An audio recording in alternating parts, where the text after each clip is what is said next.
What about the cell phone calls? For starters, the calls themselves are extremely peculiar.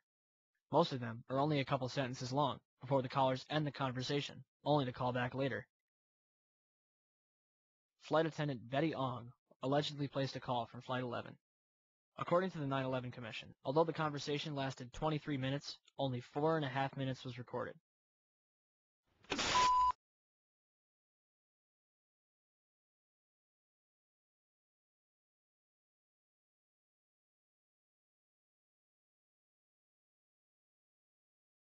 What is your name? Okay, my name is Betty Ong. I'm number 3 on Flight 11. Okay. And the cockpit is not answering their phones. And there's somebody stabbed in business class, and we can't breathe in business class. Somebody's got mace or something. Okay, our number 1 got stabbed. Our purser is stabbed. Nobody knows who stabbed who, and we can't even get up to business class right now because nobody can breathe. Our number 1 is stabbed right now. Okay. And our number 5, our first class passengers are first class galley flight attendant and our purser has been stabbed. And we can't get up to the cockpit. The door won't open. Does Miss Ong sound like a woman on a hijacked plane who is seeing people murdered right in front of her?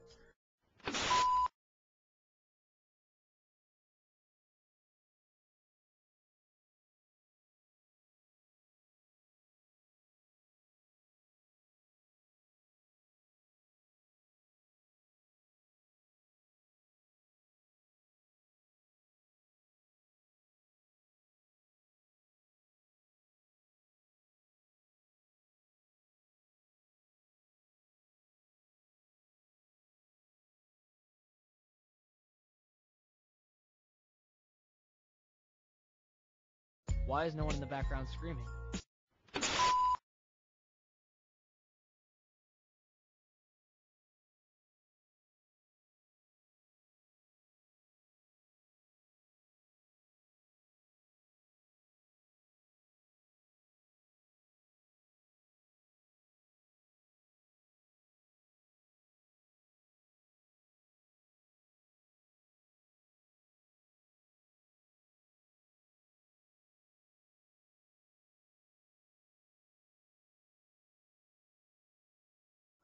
Flight attendant Madeline Sweeney allegedly talked to her ground manager, Michael Woodward, for 25 minutes. She describes 4 hijackers. The FBI says there were 5. She says the hijackers were all in rows 9 and 10. The FAA says that they were all in row 8.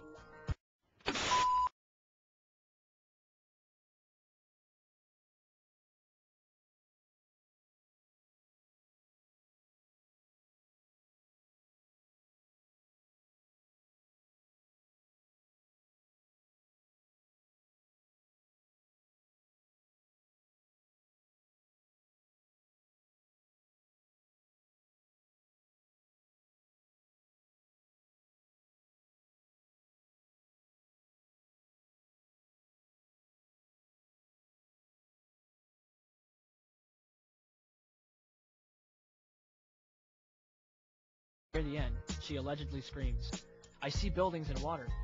Madeline Sweeney was a flight attendant out of Boston for 12 years. I believe she would have said something like, "I think we're going to hit Manhattan." A man claiming to be Mark Bingham called his mother, Alice, who is visiting her sister-in-law. The caller says, "Mom, this is Mark Bingham. When was the last time you called your mother and used your full name?" I was staying with my brother Vaughn on the morning of September 11th, and the phone rang. Mom, this is Mark Bingham.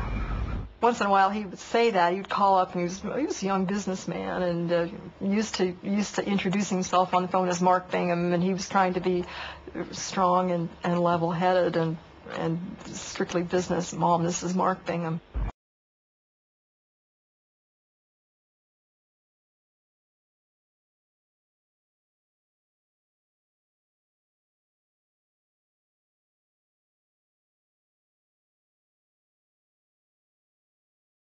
The caller continues, "I just want to tell you that I love you.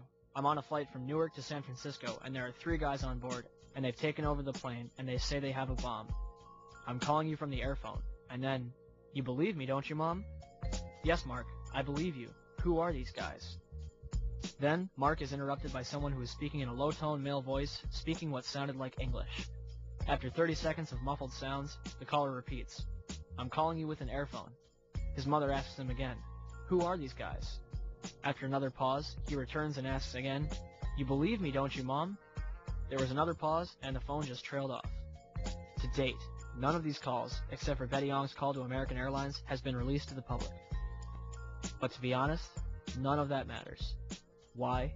Because none of the cell phone calls could have taken place.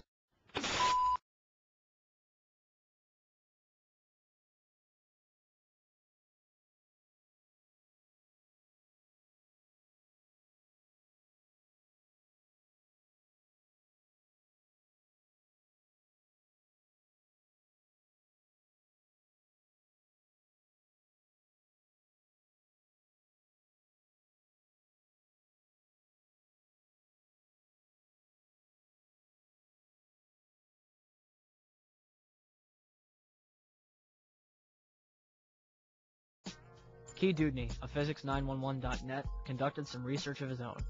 In an experiment called Project Achilles, he took a series of cell phones onto a Cessna 172 and flew up to 8,000 feet. At 4,000 feet, he had a 0.4 success rate. At 8,000 feet, he had a 0.1 success rate. For 32,000 feet, cruising altitude for a commercial jetliner, Dewdney calculated a 0.006 success rate. Less than 1 in 100th of a chance.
Don't believe me?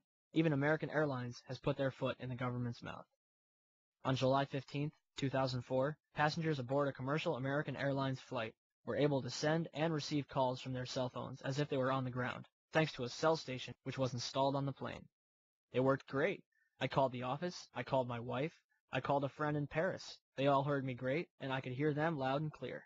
Why would American Airlines spend thousands of dollars on this technology in 2004 when cell phones worked so well on September 11, 2001? The cell phone calls could not possibly have taken place. So is it possible to fake a person's voice? In 1999, the Los Alamos Laboratory in New Mexico revealed their voice morphing technology. General Carl W. Steiner, former Commander-in-Chief of U.S. Special Operations, declared on tape, "Gentlemen, we have called you together to inform you that we are going to overthrow the United States government." Another example was Colin Powell, saying, "I am being treated well by my captors." With just a 10-minute recording of somebody's voice, the scientists are able, in almost real time, to clone someone's speech. Steiner was so impressed, he asked for a copy.